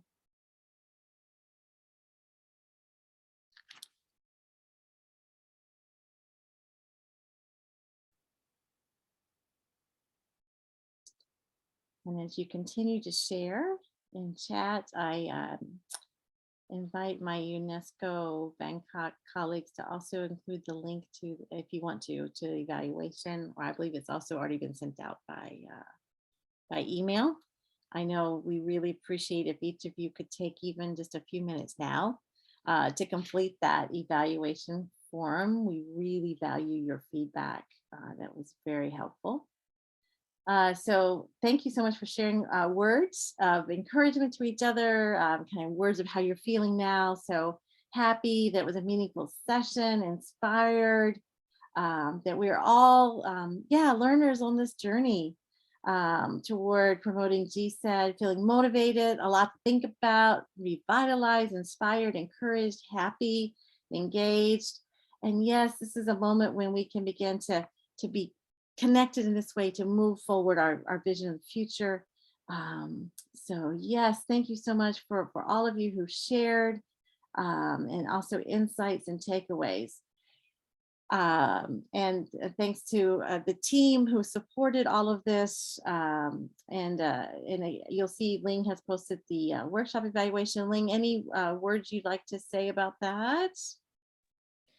Yes, so I have previously sent the evaluation form to all the participants. So please kindly check your the emails that you have registered with the workshop. And I've also included the attachment to the evaluation form in the chat box. Excellent. Thank you so much. So it would be great if you can complete it now and send it to us if it's possible. As we are wrapping up, it would be really great if colleagues and participants could send us the evaluation form. Otherwise, of course, if you could send it by end of today, but we would prefer if we can have it sooner, before the workshop ends. That would be great if you could take a few moments.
Okay, colleagues, thank you so much for being part of these 2 days. Thank you for your feedback on the evaluation form and for your comments in chat with each other. I do hope we can keep in touch, and we will be eager to hear how you come along with your actions and your commitments that you've made today through the workshop. Again, huge thanks to everyone who has made this possible, and to each of you, dear participants, for being part of this. At this time, I'd like to turn this back to Farial Khan. Thank you again so much, and over to you. Thank you so much, Dr. Dala. And I'm reading amazing comments in the chat box. I'm reading encouraging, inspiring, learnings, and a sense of connection. So I really feel this has been a very important step as we talk about taking GCED local and having systemic level transformations at local level. So thank you very much, Dr. Dala, and I want to thank all participants. Indeed, we've had 2 days of very rich training, and I agree with the comments in the chat box. Dr. Dala is indeed an inspiring facilitator, because we've really been able to engage our participants, and the participants have really been very generous in sharing their experiences and their learnings. So I really believe this workshop has offered us a common platform where we've been able to come together and engage as diverse education stakeholders to explore different strategies on how we can mainstream GCED at the local level, with a focus on empowering educators and learners and youth. So participants have really had the opportunity to share their experiences, but we also hope to develop your abilities to work together on shared commitments within the larger national and regional contexts to advance GCED. I personally was in a mixed group. We had working groups by country, and mine was we had about 5 countries in my group, and it was amazing to see how participants from different countries were sharing their experiences to come up with shared commitments and guidelines which can be utilized in diverse contexts. And this is really this is a very valuable conversation that we've been able to have. So specifically, I really believe the workshop has enabled us to experience firsthand with the leadership of Dr. Dala, to experience firsthand the power of UNESCO Story Circles to enable skills for intercultural understanding, which is really at the heart of GCED at the classroom level. And second, I also believe participants really were very generous in sharing and identifying promising solutions from your context. And we were able to brainstorm together through collective action planning to see how we can impact systemic change in the integration of GCED in the curriculum and in classroom pedagogy at the classroom level, but also local levels and all the way up to national levels. So this was really valuable. Third, I believe participants proposed country-specific commitments and key actions to implement action plans at local level. And this was really amazing, because this workshop really enabled the GCED network members to also highlight their practices, and we were able to identify some very promising solutions which can be then examined to see how we can best scale them up as we move forward. I really want to take this opportunity to thank all the participants who've taken 2 days off from your busy schedule to participate in and contribute to this workshop. We really appreciate your presence here with us for the past 2 days. And I know it's been challenging to participate through this virtual space. And sometimes we all experience some technical glitches. But I must say, I felt everyone has been very actively engaged, and there's been a very generous sharing of ideas and thoughts And we've been able to explore how we can really take global citizenship education to the local level through collaboration with stakeholders in the region, and ultimately create systemic transformations in our education systems.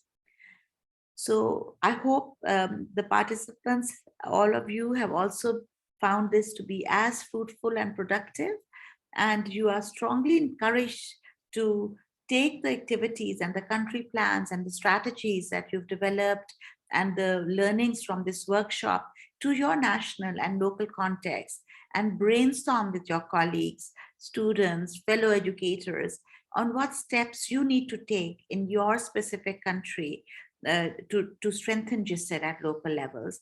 So the ball is really now in your court, and it is really now how we can scale up at local level, and how we can utilize the findings from these workshops at local level. This now you are going to be at the forefront, and it is your leadership that will make a difference now. So we count on your leadership to take this work forward within your local context to make a difference. It would really be great for us to learn how some of you will be spearheading these initiatives in your local context.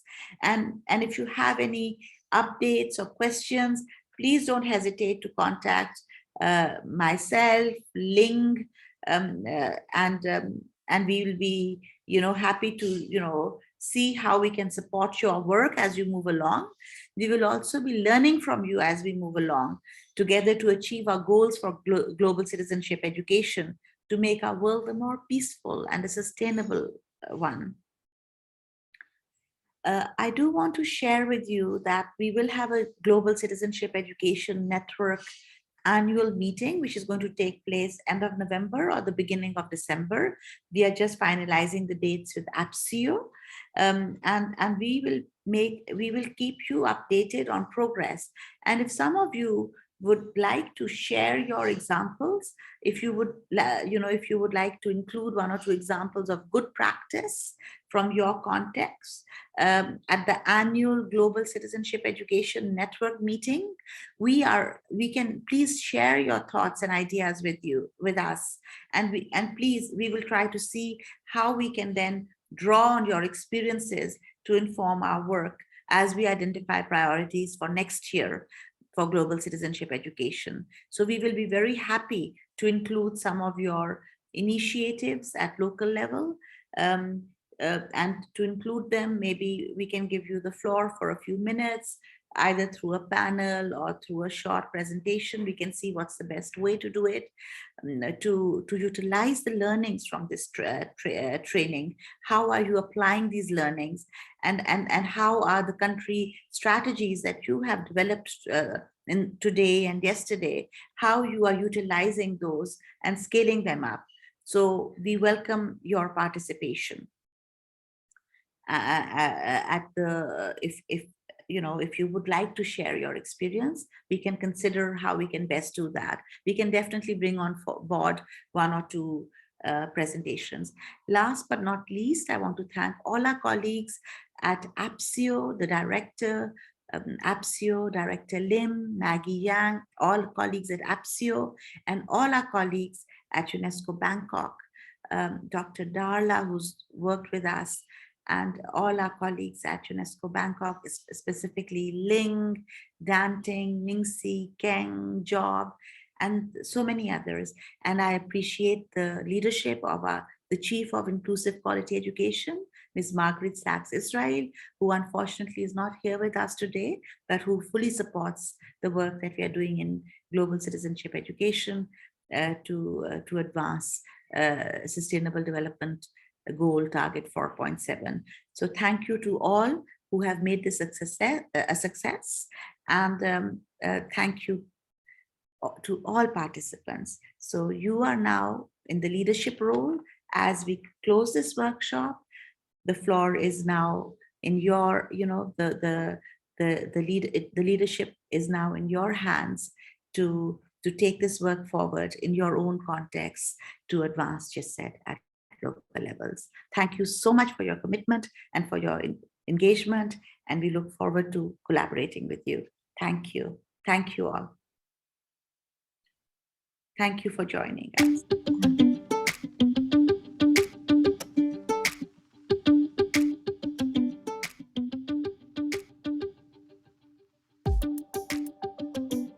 Thank you, everyone. Bye. Thank you. Thank you so much.